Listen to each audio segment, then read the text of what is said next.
They thought she was weak. They thought she was just a farm girl with no one to defend her.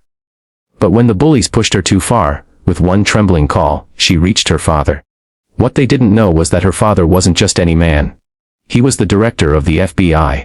And within minutes, their world turned upside down. The small-town high school cafeteria buzzed with noise, laughter, chatter, the clanging of trays. At the corner table sat Emily, a quiet farm girl with calloused hands from feeding animals at dawn and soft eyes that carried both kindness and loneliness. She didn't fit in. Her family lived miles outside town, and she spent more time with cows and fields than with other teenagers. The bullies saw her as an easy target. They mocked her old boots, the dirt under her nails, her silence. But what angered them most was her resilience. She never cried. She never gave them the satisfaction of breaking down. To them, her silence was resistance. One day, during lunch, the leader of the group, Tyler, cornered her. He shoved her tray onto the floor, sneering loud enough for everyone to hear. "Why don't you fight back, farm girl? Too scared, or just too dumb?" Laughter erupted. Emily bent down quietly, picking up her spilled food. She said nothing. Her silence made them furious. Tyler yanked her backpack and threw it across the cafeteria. His friends circled around, shoving and jeering. But beneath her silence, Emily was trembling. Not out of fear, but out of the deep ache of injustice. She had endured this for weeks, telling herself to stay calm. But that day, the weight became unbearable. Her phone buzzed in her pocket. For a moment, she hesitated. Then, with shaking fingers, she dialed a number she rarely dared to call. Her father. "Dad," her voice cracked.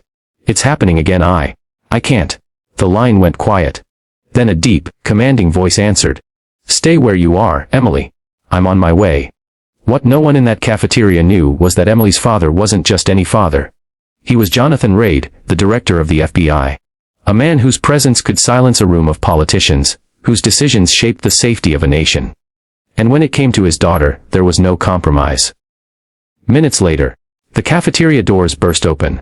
Not with shouting, not with chaos, but with an authority so heavy it could be felt. Jonathan Reid walked in, dressed in a sharp suit, his badge flashing at his side. His presence was calm but terrifying. The laughter died instantly. The bullies froze mid-gesture, their smirks vanishing.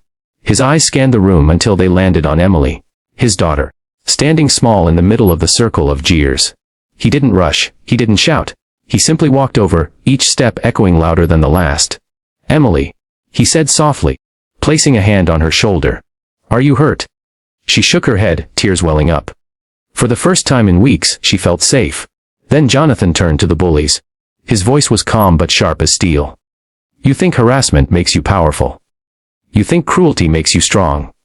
He pulled out his phone, tapped the screen, and within seconds, agents in dark suits entered the cafeteria. The bullies' faces went pale. "You've just harassed and assaulted the daughter of the director of the Federal Bureau of Investigation." Jonathan continued. "You're not just dealing with school rules anymore. You're dealing with federal law." Tyler stuttered.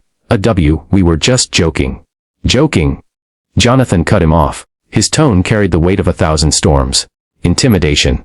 Harassment. Assault. That's not a joke. That's a crime."